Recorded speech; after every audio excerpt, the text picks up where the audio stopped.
Hey, good afternoon, everybody. Thank you for joining us this afternoon.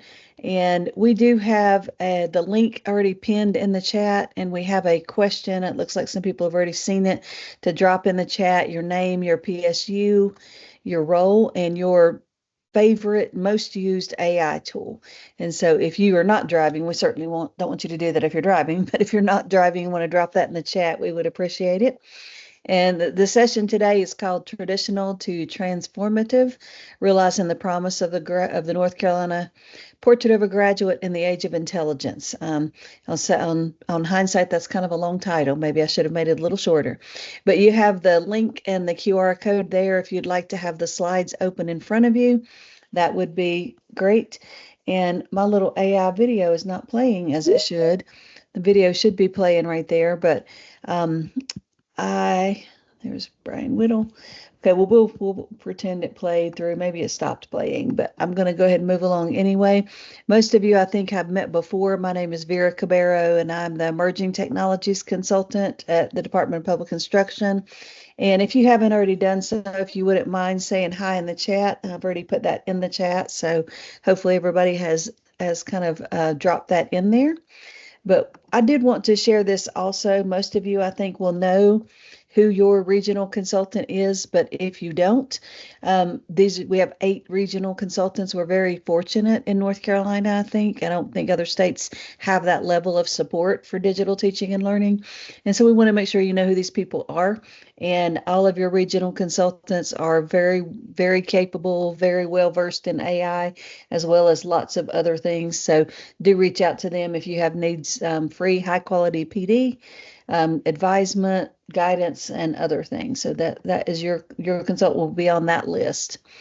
The purpose of our meeting today, we're going to explore the journey from conventional education practices to innovative future-ready approaches that are aligned with the North Carolina Portrait of the Graduate, as well as the North Carolina AI guidelines.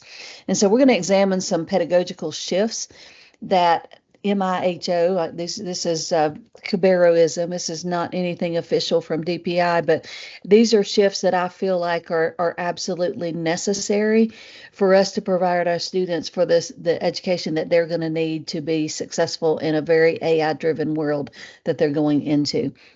And so we're going to look at those shifts, and we're going to kind of talk about the job predictions a little. We'll be unpacking those pedagogical shifts, kind of putting the pieces together, doing some prompting with your own standards, your own curriculum. And then we'll do some sharing and some Q&A. So I have a new quote for you this time. I think I've about worn out the John Dewey quote. So we pulled in another great today from education, Jean Piaget, and he once said that the principal goal of education is to create individuals who are capable of doing new things, not simply repeating what other generations have done. And of course, the previous generations lived in a very different world, but our students are the transition that is happening now is going to make everything that they're experiencing from here on out a totally new experience, and they need new skills to be prepared for that. And that is a video. If you haven't got to use Sora, ChatGPT Sora, their video tool is really kind of cool. And so I've created that video with just a line of text in Sora. And a couple of statistics I do want to talk about is this came from the World Economic Forum's recent report in January, and that is full of data points. There's so many data points in there about what they anticipate the future will look like in the job market. But this one I think really struck me when they were asked how businesses are going to respond to AI developments. 77% of them talked about reskilling and upskilling their existing workforce to work alongside AI. 69% are going to hire new people with skills to design AI tools for their organizational specific skills, and 62% are hiring new people with skills to better work alongside AI. And there's lots of other statistics I've shared and other from other reports before, but in this one, I just want to stress those words of working alongside AI, because that is a reality, and it is not a far in the future reality. We have agentic AI agents rolling out almost daily from lots of big companies. And while they're kind of rudimentary at this point, they're developing very quickly. And I do believe that in just a few years, our students and some of us will actually have coworkers who are AI agents. And so students will need to work alongside AI in that capacity, but they also just need to learn how to use it effectively, efficiently, and responsibly. And so it is going to be an essential skill. It's not going to be an optional skill for our students. We're talking today about the portrait of the graduate, which you can see there on the right. And I personally think that the portrait of the graduate is one of the best things that North Carolina has done. And it, of course, came out a couple of years before the Chat GPT came on the scene and became part of the public consciousness. But those skills those durable skills that we feature in the portrait of the graduate, of adaptability, collaboration, communication, learner's mindset, critical thinking, empathy, personal responsibility, all of those skills repeatedly on multiple different job surveys are coming up as what the businesses are looking for in their workforces. And so I have two different diagrams here from the Future of Jobs report. This one is the core skills now in 2025, and you can see that a lot of these have a lot of overlap. They might use slightly different terminology, like analytical thinking instead of critical thinking, flexibility instead of adaptability. But those are two of the first of the top ones there, as well as critical thinking, empathy. And then if you look at the fastest growing skills by 2030, AI and big data rises to the top. Those jobs are growing faster than any other job in the public sector, as well as networks and cybersecurity. But again, you see some of these same things: the flexibility, the curiosity, lifelong learning, leadership, social influence, analytical thinking. And so the portrait of the graduate was ahead of its time, and it is right on par for what our students are going to need in the future. And it's something that needs to be infused within all curriculum areas. We don't need to have a day where we talk about adaptability and do lessons just on adaptability. It needs to be infused within the lessons that your students are doing every day and the curriculum that you're teaching every day. And so that's what we're going to talk about today. But if you've seen me before, you know I do love a good quote. And so I've got quite a few collected. And here's one that I wanted to share with you this time. If you are not following Ethan Mollick, I really recommend that you do. I follow him on LinkedIn, and I also follow his Substack, which is called One Useful Thing. But he is a brilliant professor and very, very far ahead of his time in AI and AI integration as well. But he has written a blog post, which I've linked at the bottom, about the homework apocalypse. And it was actually last July. And he was talking about going back to school this current school year in the fall, how a lot of educators and parents are not really prepared for the homework apocalypse, because the AI tools are so ubiquitous that pretty much every student can have access to them. If you have a phone, you can have 6 to 8 different AI tools readily available on your phone at any time, as well as in all of the other tools that we use. And those tools can very quickly and easily do most any traditional assignment. And I was in the classroom as a teacher for 14 years, and I think back on the assignments that I gave my students then. And if I were in the classroom now, I wouldn't be able to give them any of those assignments and have any confidence that they weren't just completing them with AI. I probably shouldn't have been giving them those assignments anyway, to be perfectly honest. But we all are kind of having to be forced now into really adapting our instruction because of AI. But it's going to make for better instruction anyway, more critical thinking skills. But it is definitely changing everything. And he also pointed out that AI detection is impossible, and it is still impossible. A year later, there are not any tools out there on the market that can reliably and fairly and ethically predict when a student uses AI. And there are many, many ways that a student can prevent being detected as well.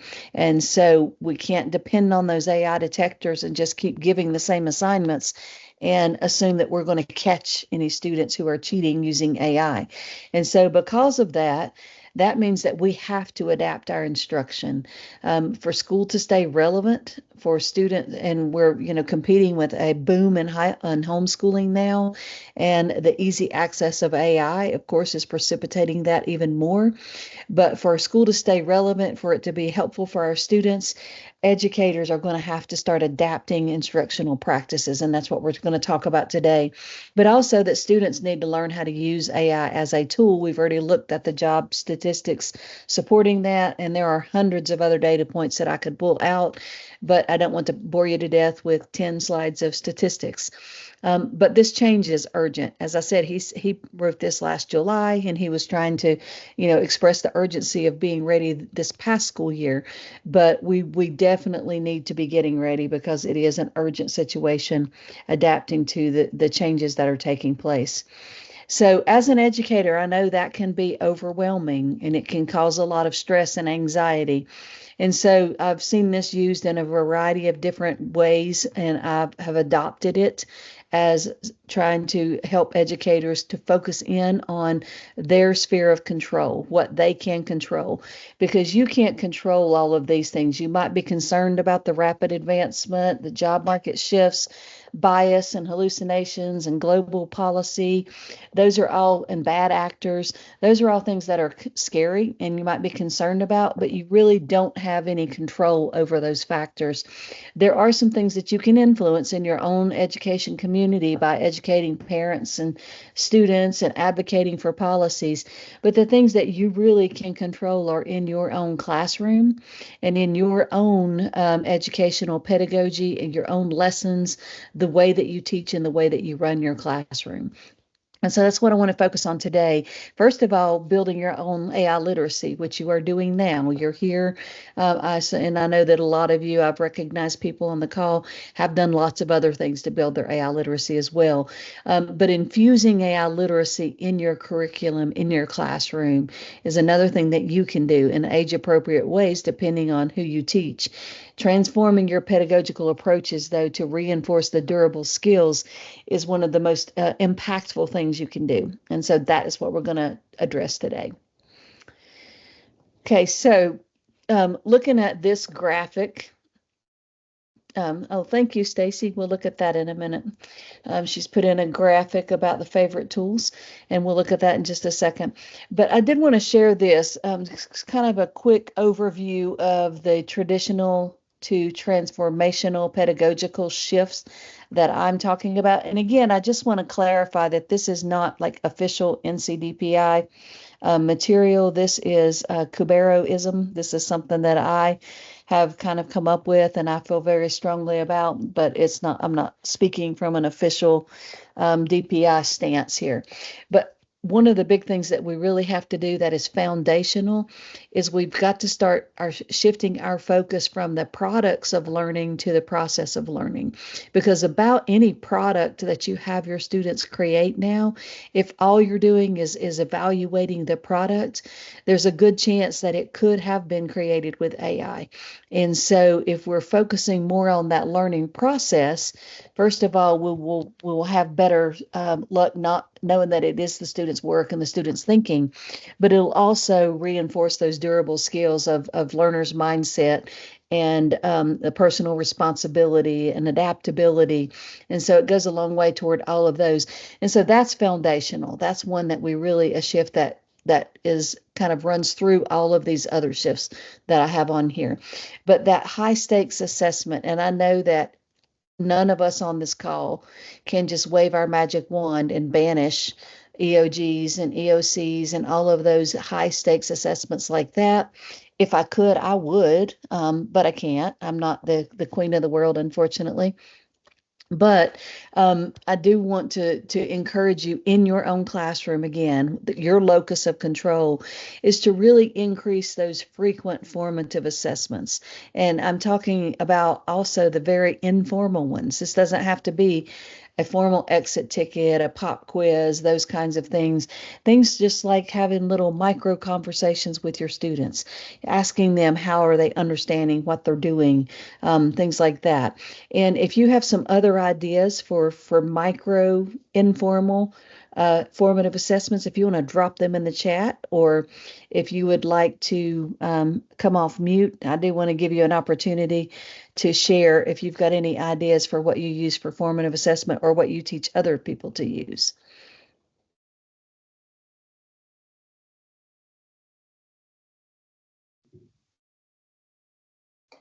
Hi, Vera. Hey, Sid, good to see you You- almost. I saw you for a second.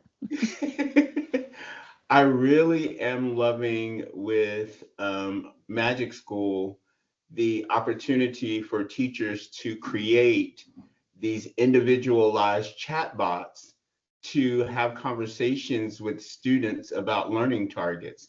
And that's one of the things that we have been doing.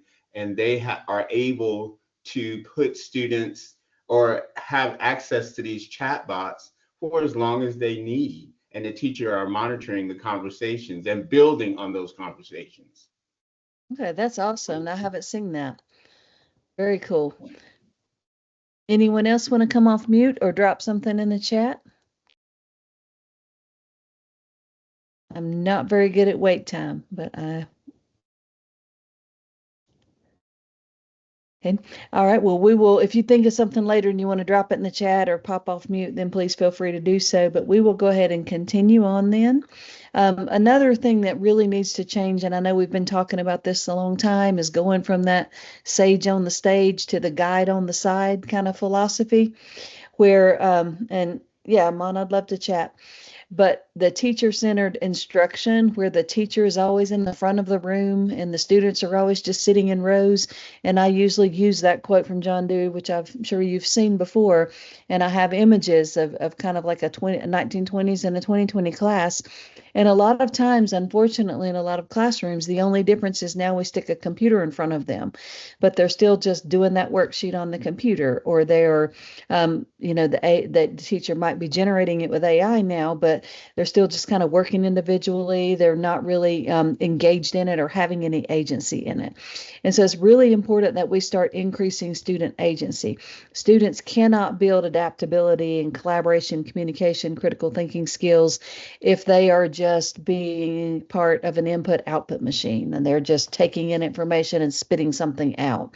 And so it's really important that we do that. And those three shifts there will work best if you incorporate these learning strategies in the last two here. And one of them is PBL, project-based learning. And I know that is not a new topic. I know probably 15 years ago, I took a big workshop on PBL, and it was one of the best things I did because I began to incorporate that into my classroom, using those authentic project-based learning strategies in my classroom. But that is the kind of thing that's going to really make our students prepared for the future they're going into. And I've also been a long time a very big fan of learning portfolios. And so when students are given some agency about what they put in those portfolios and some guidance, have frequent check-ins on them, and those can incorporate all of these things, including their PBL projects. But if that is done well, the students can actually take those when they leave high school, and they have those ready for college applications and scholarship applications, job applications. And so portfolios, I think, is a really strong way to make sure that our students are getting all of those durable skills. So we're going to break those down just each a little bit. I've talked about them a lot already, so we won't talk about them too much. But I've just wanted to kind of feature each one and how they do help reinforce those durable skills. So the process over the product, really, really digging into that process of learning, looking at the drafts that they've completed, looking at their planning documents and their feedback and their revisions, incorporating all of those processes rather than just turn in the project, get a grade on the final project, and that's the end. And it enforces the learner's mindset because that's a growth model, and then adaptability because they're adapting and iterating as they improve and work on their feedback. And at any time, if anybody has anything to add to the conversation on any of these topics, please feel free to do so. I'm kind of watching the chat and I'm watching to see if anybody comes off mute. But rather than stopping and having awkward silence moments, I'll keep going, but I'd love to hear your thoughts on any of these things as well. We've already kind of talked about frequent formative assessment, and Sid gave us an example from Magic School. And this is one of the ones that I think the confluence of technology we have now makes it very easy to do. Technologically, there's so many tools that you can use to give feedback, and students can get feedback themselves. I know Stacy uses lots of school AI chatbots as well to do similar type things. And she has a great session, I think, coming up soon, right, Stacy, on feedback with.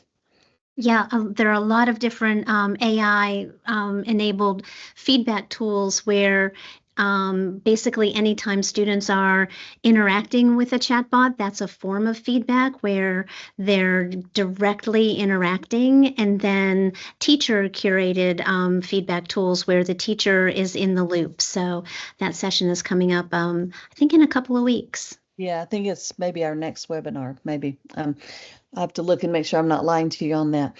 But again, on the formative assessment, just make sure that, it's not always something really formal. It can be very informal. And sometimes the very informal chats with students, individual check-ins with students can take place while other students are working. And so that is a good way to do informal feedback.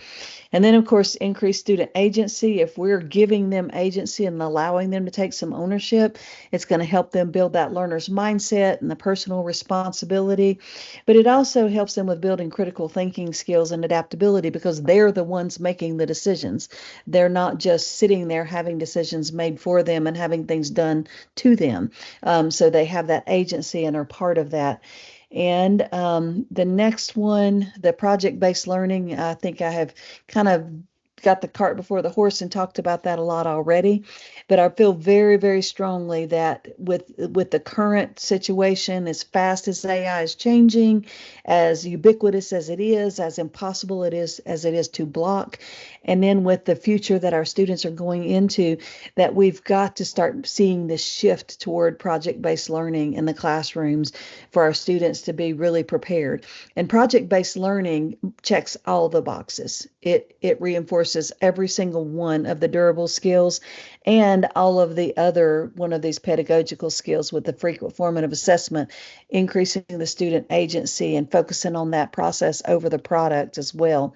And so I really encourage you, and we're going to do some work in a few minutes, some hands-on prompting and practice with project-based learning. But if you haven't really dug in and engaged in it, I've got some recommendations at the end of the slideshow too for some folks that I would recommend that you follow, and a book for you to read that really opened my eyes and gave me some fresh insight into it. And then, of course, learning portfolios. Again, this one checks all the boxes, just like project-based learning. If you are doing learning portfolios well, there is a link, and it's at the top pin, but Stacy could probably drop it back in the chat again for the Canvas, Stacy, if you don't mind. So the learning portfolios check all of the boxes. They reinforce every single one of those durable skills. And again, they can be useful after a student leaves their school career as well. And so I really encourage all of those. But of course, we have those pesky standards. We have to teach our standards. And so that I just want to point out that when you put all the pieces together, of course, it's always going to start with your standards. Your North Carolina standards come first. But that does not, these things can happen simultaneously. You can teach any one of your standards while also reinforcing the durable skills and incorporating these pedagogical shifts and AI literacy. And so AI literacy is one we talked about at the beginning, but it is something, the statistics I showed you at the beginning really kind of reinforce that that our students really do need AI literacy. It is not just an optional thing. It's something they're going to be expected to have in the jobs that they go to. And so putting all those things together, I've got a few examples, and then we're going to actually do some prompting. But I've got 4 different little scenarios here. So this scenario is a debate on AI use, and as you can see, there are standards here. So if I am a social studies teacher and I want to teach this standard, or if I'm a computer science teacher and I want to teach this standard, I can start with that. And then I can also incorporate the durable learning skills of the portrait of the graduate. By this one, doing a debate is a great way to incorporate a lot of them as well. And so a debate on ethical AI use, it would incorporate critical thinking because they're analyzing those ethical dilemmas. Communication, of course, debating is communication.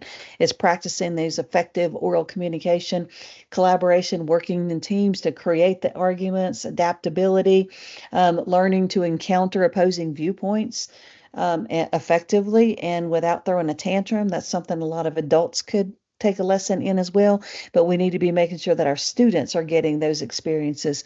And then, of course, it can incorporate AI literacy if students are old enough.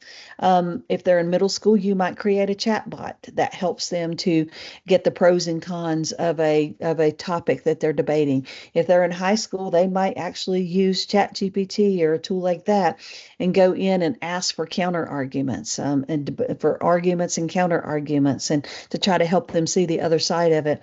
And then the pedagogical shifts, having them be able to choose their own debate topic, select an issue that they feel strongly about, gives them agency, frequent formative assessment.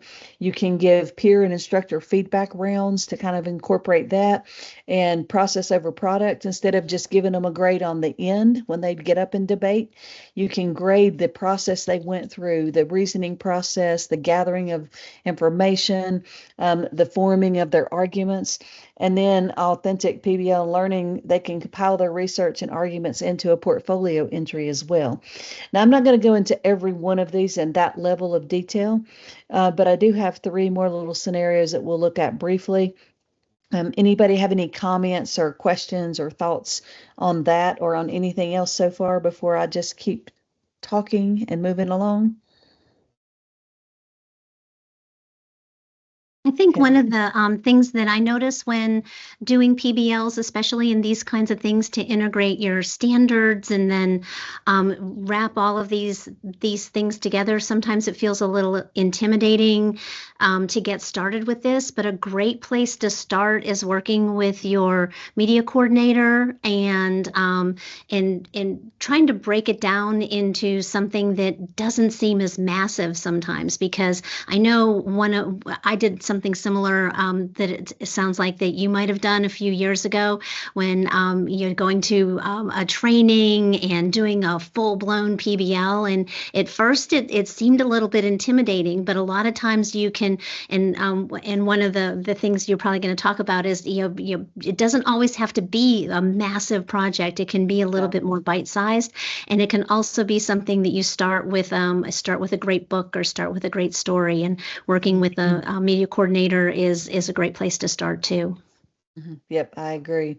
And that's one thing that I really learned. And I have the book at the end, but there's a book by Dan Jones called Modern PBL, which I have right here in front of me, which I really recommend reading. I don't know if you can see it. My camera is not showing it to you, so you'll have to look at the picture at the end. But it kind of really reinforced a lot of what I had learned previously about PBL, but it also helped me to see that it doesn't always have to. I had this idea that it always had to be some big world problem, which works great in social studies, not so great in some of the others, or science. But it doesn't have to be that. It can be any standards you have. You can let students explore their learning in a way that they're passionate about. And so in a lot of ways, it could even be called passion-based learning, but also it talks about those micro PBL assessments in there as well. So I do recommend that book. But this one, as you see, is a little simpler, but it's just a brainstorming a story about a character adapting to a new environment.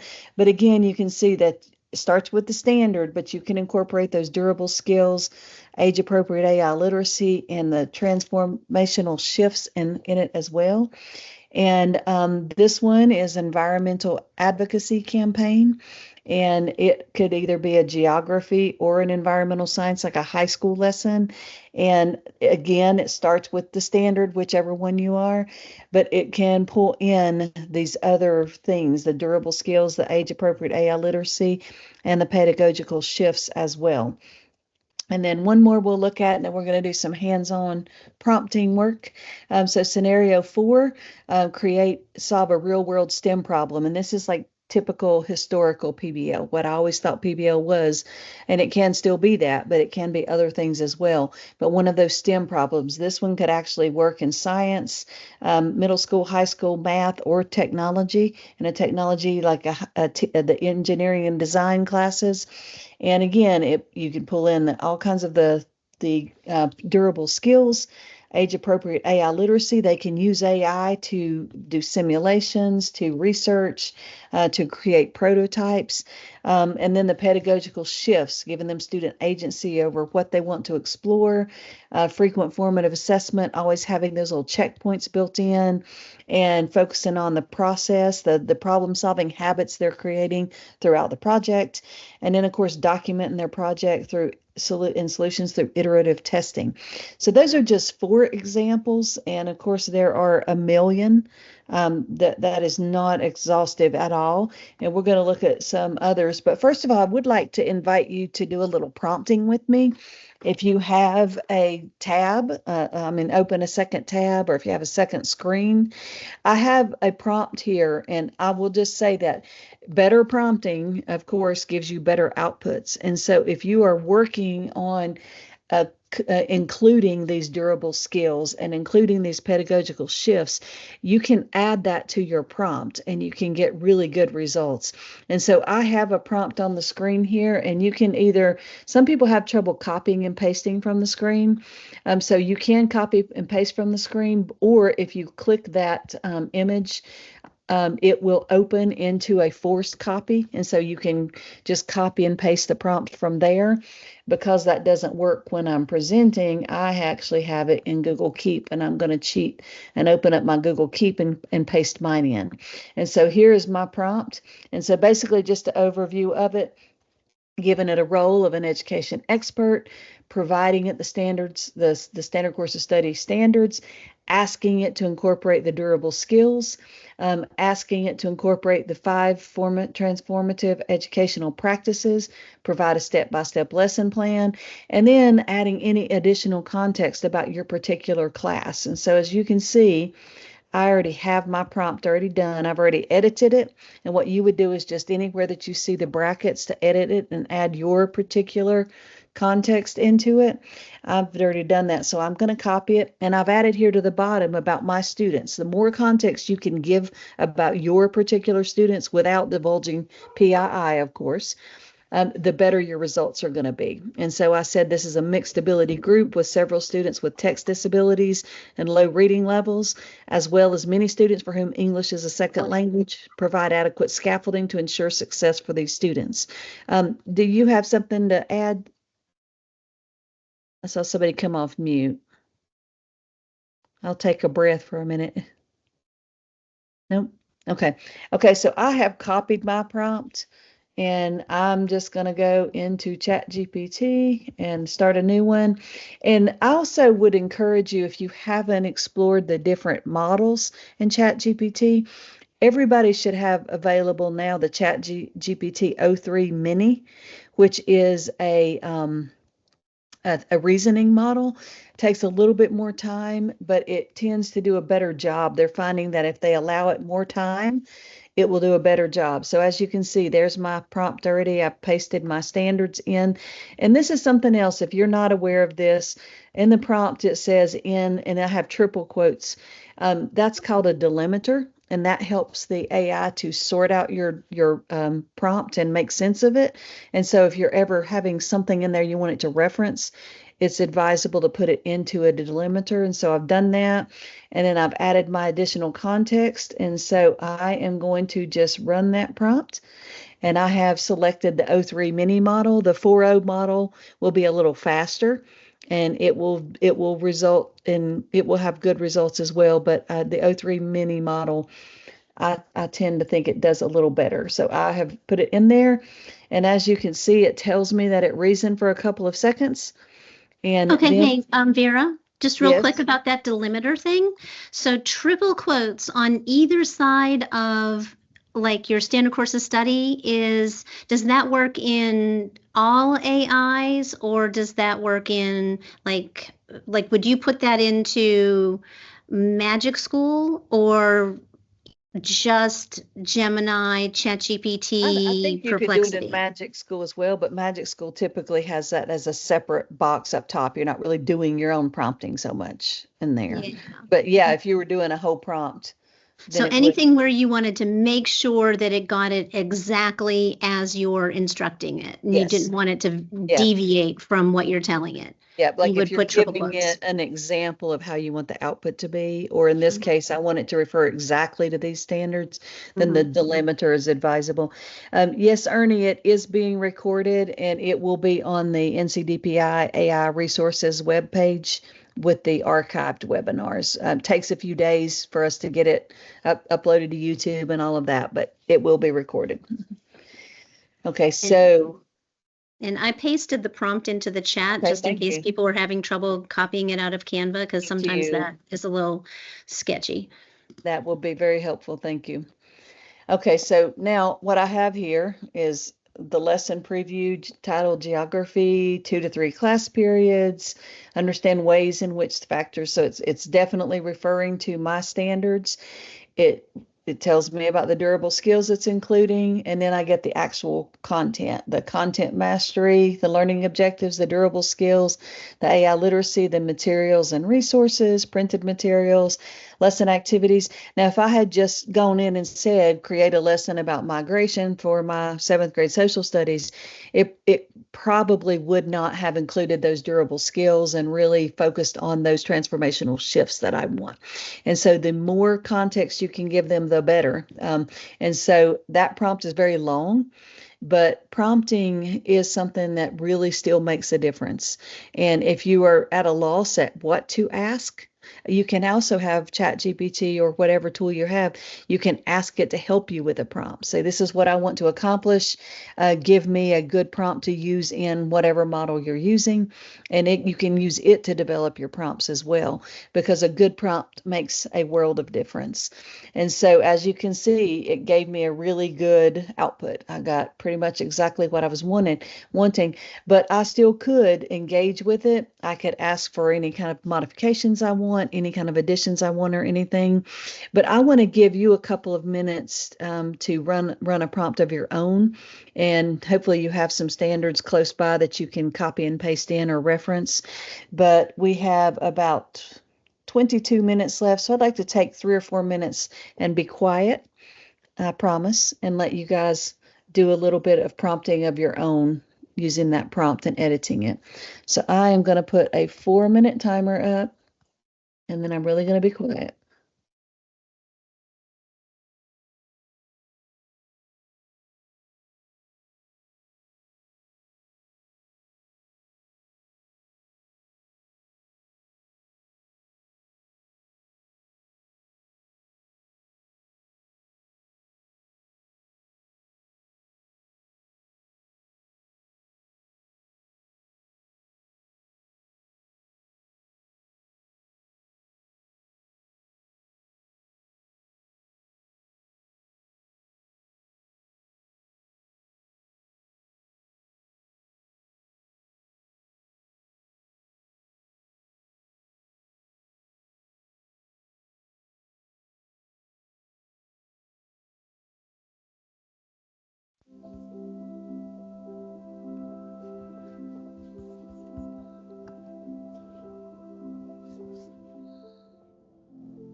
I'm going to pause that for a second. We'll stop it in a second. But if anybody would like to share the link to their chat and then come off mute and kind of explain what you thought about the response that you got, then I welcome you to do that. If you're in ChatGPT, of course, you just go up to the upper right corner to share. Gemini, it's underneath your message window. There's a share button. So if anybody wants to do that, I'll watch for the links for a second, and then we'll get back to sharing and discussing.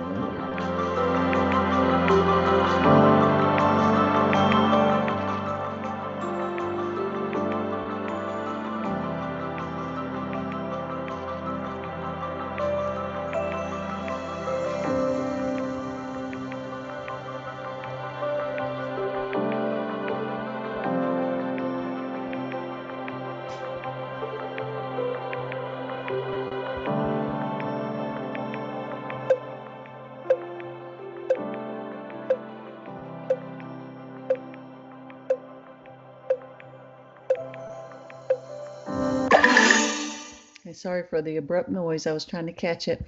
And I do see we have a link in the chat. So I'm going to open it up. And Dr. TH, if you don't mind, we'll share your prompt and your results. If you want to come off mute and kind of talk about it, I welcome you to do that. Yeah. Thank you, Vera. So my daughter's in 5th grade, and in looking at, I was a former science teacher, so I'm always vested in what they're learning. And a lot of the teachers have concerns about like the idea of modeling in the new standards and what that can look like. So I was really curious if it was going to kind of address that in the prompt. So I probably would go back and refine it just a little bit, but I do see it does have hands-on learning, and it talks about digital infographics, 3D modeling. So it did okay. I would probably use this as a lesson. Okay, awesome. And of course, you can continue, if we weren't on a 4-minute timer, engaging with it. And I'm sure you could get it improved and make it a lot better with just a little bit of engagement and working with it. Okay, thank you. And I see one more. We have Sid. And so I'm going to open Sid's up and welcome you, Sid, if you want to come off mute.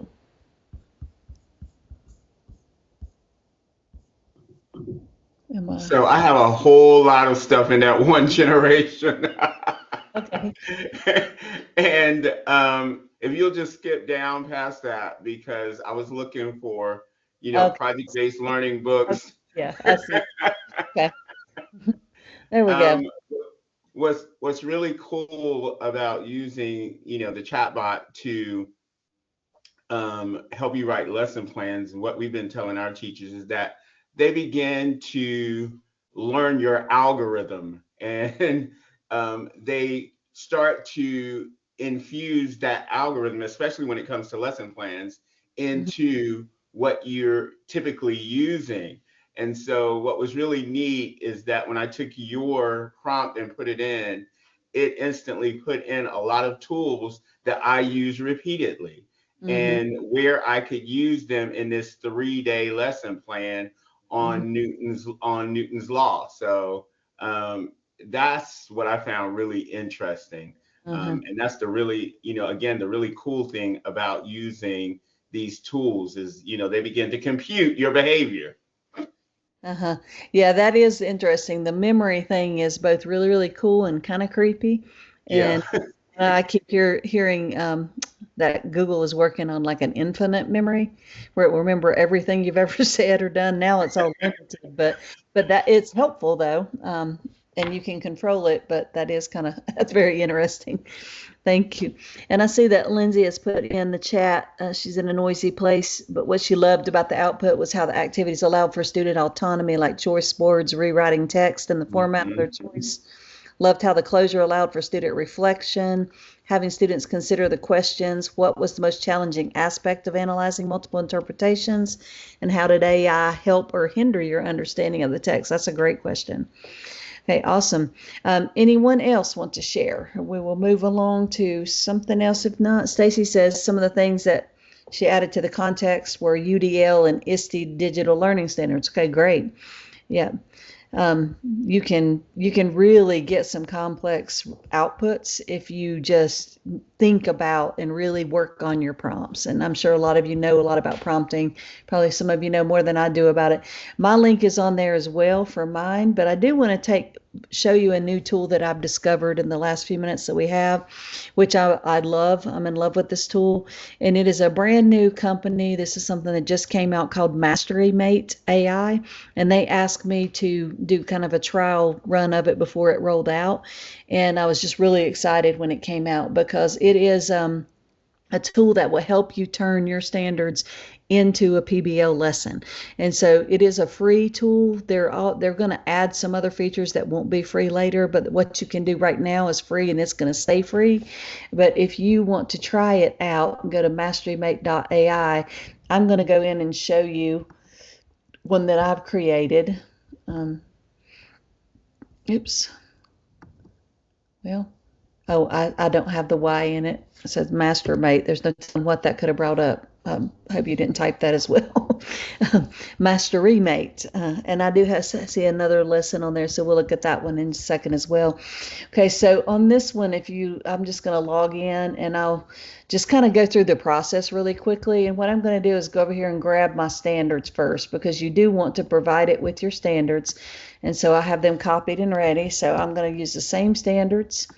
And so when you first start, and they call it a recipe, and so there are a couple there that I've already done, but when you go to say, I need ideas, and you provide it your standards, so I'm putting North Carolina standards there, and then I'm going to put my grade level. And what it does is it takes you through the whole PBL design process. And whoops, I lost it. Okay, and so 7th grade.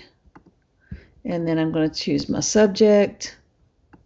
And then if I want something just one day, or if I want like a longer, maybe a 3-day lesson, whatever you want, and then generate ideas. And what it will do is all through the process, it gives you ideas, and you have to approve them and you can edit them also. So it gives me these 8 ideas.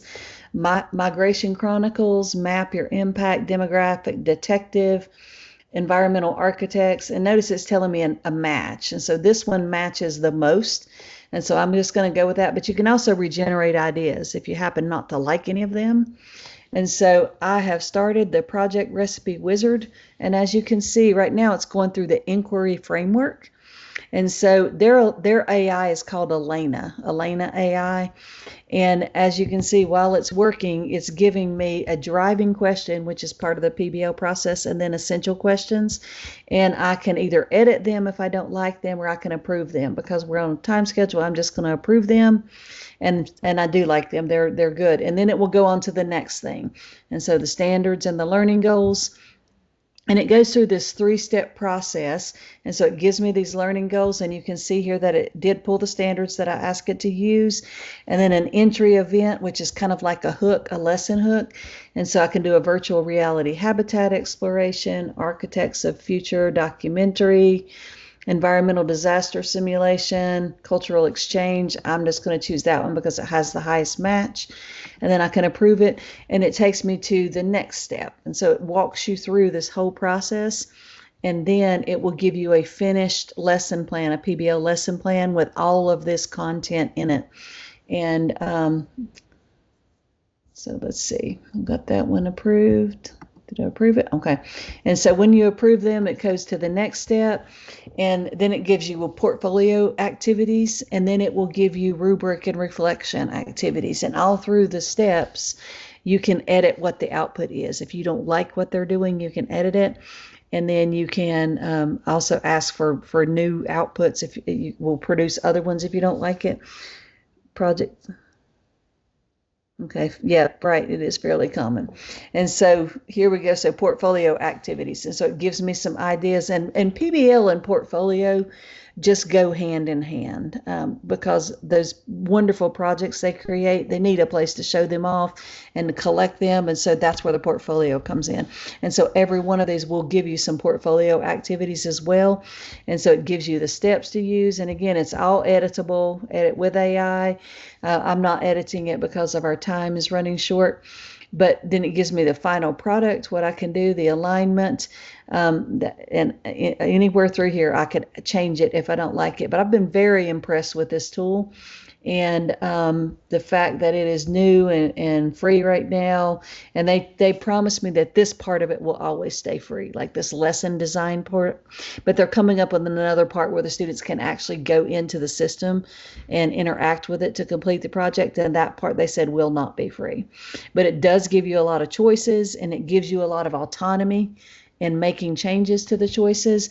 And then when I go to the next step, it will create a rubric for you, how you can evaluate each one of the things, and then you will have a finished recipe, and it keeps all of your recipes for you.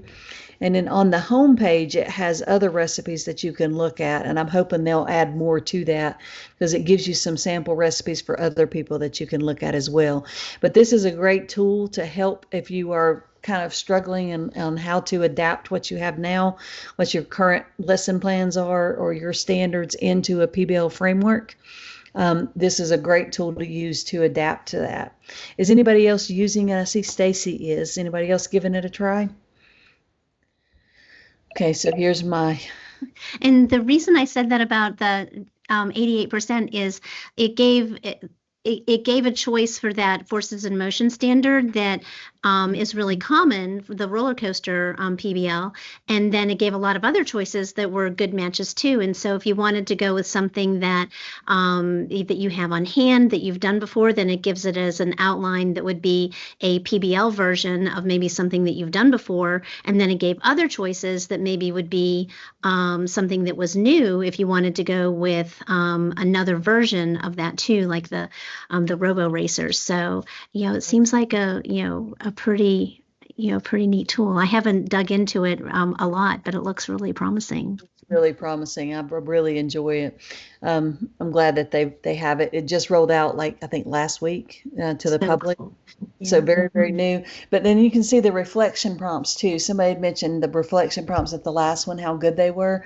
And I found that to be the same here. Like when it gives you reflection prompts, they generally are that metacognitive, the focusing on the learning process over the product, and do require them to do some thinking. And so I like that as well. And then I'm just going to, again, when I approve it and I approve the portfolio, then it will tell me my recipe is finished. And then you can open the whole recipe when you publish it, and it will give you your whole recipe, and then you can implement it. So it's going to redirect me to, and then it wants you to evaluate it. And so I'm just going to submit the feedback real quick. And then it gives you some other things, some teaching resources, how to use it, tools. So they have pages with support that it gives you at the end. I won't open those up. They're in Notion. They've got like several Notion pages they use. But then when I go back to my home page, I have that added to my, that's the one I just did. And so it keeps all of your recipes there for you. And so you can go back and use them. And then it keeps your drafts separately. So I've got things that are drafts there as well, when I was trying to figure out what I was doing. But when you first load the page for Mastery Mate, if you scroll down the page, it will show you a few other recipes. And that's a really good little video too, if you want to show it. But it kind of gives you an idea of how it works there as well. And so I encourage you to explore that a little bit. Try one of the things that you're doing all the time, and using this Mastery Mate to kind of help you turn it into a PBL lesson, I think is a great tool. And I have an example there of one of my other recipes as well. And then, as I said, I do have some recommendations for you. The book I was talking about and trying to show you earlier, Modern PBL, is a really good book. I would encourage working through that if you're interested in transforming or teaching other people to transform their learning into PBL lessons. And then some people to follow, especially if you're on LinkedIn. I think most of these are LinkedIn links, but Dan Jones, who is the author of this book, Philip Alcock, who has a company called AI AIXPBL, who also puts out some wonderful PBL lessons. He posts those on LinkedIn a lot of times for free. Tom Markham, Kyle Wagner, both kind of like grandfathers of PBL movement, lots of great information. And then Harishi Vora is the one who created Mastery Mate. I met with him last week, and he's so I'm following him now, and he's also putting out some really good stuff. And then Mastery Mate itself. And so those are some recommendations of things to follow. This is a podcast that I listened to last week. If you're into podcasts, I've become very into them because I drive all the time, but where they interview Phil Alcock and Tom Markham. And it's a really good podcast to kind of help you wrap your mind around the importance of PBL and student-centered learning in the AI age that we're in. So I wanted to share that with you in case you are somebody who likes to listen to podcasts. I encourage you to check it out. But also, don't forget about the North Carolina AI resources. And then this recording will be on this page. It will live on our NCDPI AI resources page, which is linked here as well. And any questions or discussions? There was one more link there that I didn't get to on Khan Academy, so I might show that one unless somebody has a question, wants to pop in a question or unmute. And then I do have a feedback form for you. Okay, and Stacy has put the feedback form in there. Thank you, Stacy. We do treasure your feedback. It helps us to improve our own practice and give you better target what you need. So we do appreciate you doing that. But you also will get a certificate emailed to you if you do the feedback. And since I didn't get to this one link that's in here, I'm going to pop it open while you're doing the feedback so we can kind of see. And if you haven't explored Khan Academy, it is now free, of course, for teachers. And so she has used Khan Academy's tutor for this. And do you want to come off mute and tell us what you thought about it? Janet, I think it's Janet. I really love it. I use it. You can be very specific. You just ask it for your hook or ask it for your, to write your objective. I put in for a full lesson plan and just popped in one standard. However, you can go in and put in whether you want the 5 E's or what kind of lesson you want, and of course you can edit it and everything. I really like it because I have a lot of confidence in Conmigo and in Khan Academy. I specifically did not hit do not use anything in Khan Academy. So this lesson plan didn't look like it was just shooting you straight over to everything in Khan Academy. So there's nothing from this in Khan Academy, and Okay. their AI is called Conmigo. Mm-hmm. Now, I've admittedly not played around with that a lot. I have a little bit, but it sounds like you really are enjoying it. You're using it a lot. Yes. Anybody using the Conmigo teacher version? Yes, we have trained pretty much all of our high school math teachers on that platform. Okay, And great. what we're seeing is, and they're able to share across the district with a lot of what they're doing. The reason why they are really fond of it, first of all, you think about the power of Khan Academy. Now you tether that to the AI tool, and it's literally unbeatable because now you can have a high level student engagement based directly off of your lesson plan, tethered specifically to your standards. Okay, that's great. I need to explore it more. I know they have some little classes and stuff you can get certifications in as well. So I need to explore it more because I think we're hoping to have some partnership with them in the future. So, all right. Well, it is 4:30 and I don't want to keep you over. I'll be happy to hang out if anybody wants to hang out and chat. But I do appreciate all of you being here and hanging out with me to the very end. And anybody has any questions or anything, just feel free to hang around. Hey, thank you, Lindsay. I appreciate it. Beatrice, if you are still in the room, I just noticed your question in the chat, the Q&A side. I'm sorry I didn't notice that earlier. You had a question about what app to use to have students use chat. And we can't make recommendations per se, but there are a lot of ways to have AI accessible in K-12 via products like Magic School, School AI, where it's teacher curated. There's a dashboard behind the scenes. The best bet is to check with your technology department and see what plans they have to enable access to AI inside school. And can I add to that, Stacy, that your students may still be blocked from seeing any of those tools. So it is vital that you check with your district network team to make sure that they have moved ahead with approving student interface with generative AI. Absolutely. We're hoping everybody will be moved that way soon, but people are. It's quite obviously quite a journey. Yeah, So- everybody's at a different spot. Yeah. All right. Well, thank you so much again. I'm going to go ahead and end the recording, but I am going to hang out. So if anybody wants to hang out with us and chat, we'll be glad to.